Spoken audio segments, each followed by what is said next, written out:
Ang pamilya Cosme and Ma'am Ason, welcome back po. Ano pong pakiramdam na ipapalabas ang Home Along the Riles at as a kick-off dito sa Philippine Month for our film?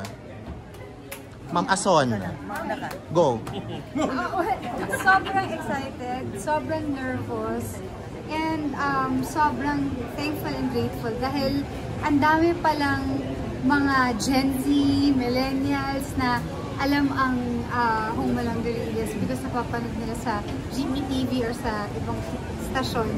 And it was parang nangyari kasi nung parang ni tatay, nung death anniversary ni tatay, nagkita-kita kami.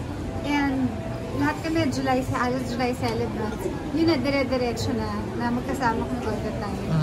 So, solid na kami. Hindi na po kami pwedeng i-break from now. Ma'am Nova, si Azon. Yes. Ano pong pakiramdam? For so many years, no? Almost, 20? 30 years na kami nang matapos ang Home Along the Riles. And then, suddenly, ito, nagkita-kita kami. Amazing! Yeah. Mga binata at dalaga at may mga babies na sila. Ang aking mga anak-anakan. You know, it's so interesting and talagang nakakamiss silang lahat. And also, probably our fans will be very happy na narito kaming muli upang magbigay ng saya sa kanila.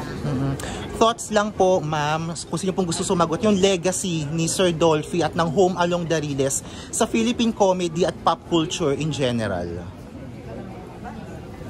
Sir Vandolph, bilang anak ni... I'm from the Backstreet Boys. Of course, salamat sa FDCP para sa pag-showing na ng Home Along para sa movie ng comedy for this month. And of course, balik tanaw tayo sa tamang magbibigay saya sa taong bayan, lalo sa panahon ngayon. Of course, yung legacy ng tatay Kevin namin ay dala-dala namin lahat yun, lalo na pag magkakasama kami. At the same time, nung nagkita-kita kami, na nakilig ng tao sa social media, and hopefully, kung mamarapatin, gusto nyo ba, itutuloy namin. Yes. Diba? Pero everything happens for a reason, and this is for that. You know, kasi Home Along was like true family sa amin lahat. So, wala kami ginawa sa tape kundi magbigay saya, iyak, yung tamang buhay ng Pilipinong, pamilyang Pilipino. Tsaka ganun nag-impact ka sa amin na hanggang ngayon ilang years na okay pa kaming lahat. So every milestone na kami para sa Thank you. And everything that we're doing is for the legacy of my dad, our dad. Dolphy's legacy. Yes. All of us are Dolphy's legacy. May active na GC na raw kayo, Boy, ikaw daw ang in charge, ikaw daw aligaga. May GC na raw kayo. GC. Hindi, actually, nag-start to with the 10th anniversary of Lolo. So from there, biglang naging active ulit yung GC namin. Noong panahon namin, wala pang Viber. Friendster lang. Remember, pumunta kami reunion kami. Isang restaurant. Nakakatuwa kasi may ginawa kami. Ay, pwede bang gawin niyo po ulit? Yung gaganon lang kayo? Tapos simula doon na nanganak yung mga ideas na parang possible ba na ito? Correct. And Correct. ikwento mo yung ginawa natin sa garahe ko. Meron kaming ginawang parang kami-kami production nga tawag namin doon.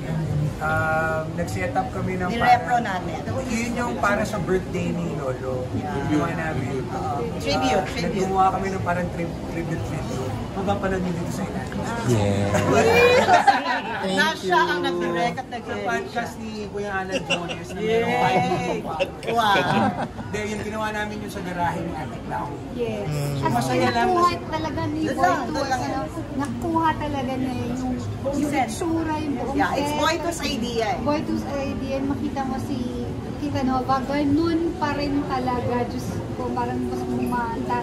Parang lahat kami nabuhayan ng loob kasi ngayon na parang ay may pamilya na ulit tayo. Okay tayo.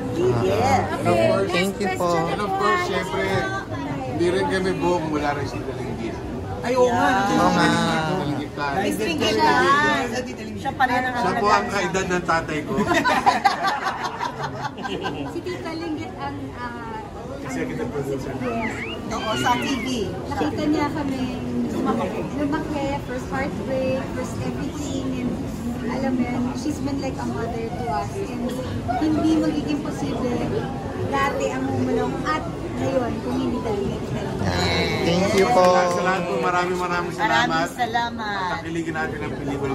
Yes. Thank you po. Makuha ng mga batang 90s. Buhay!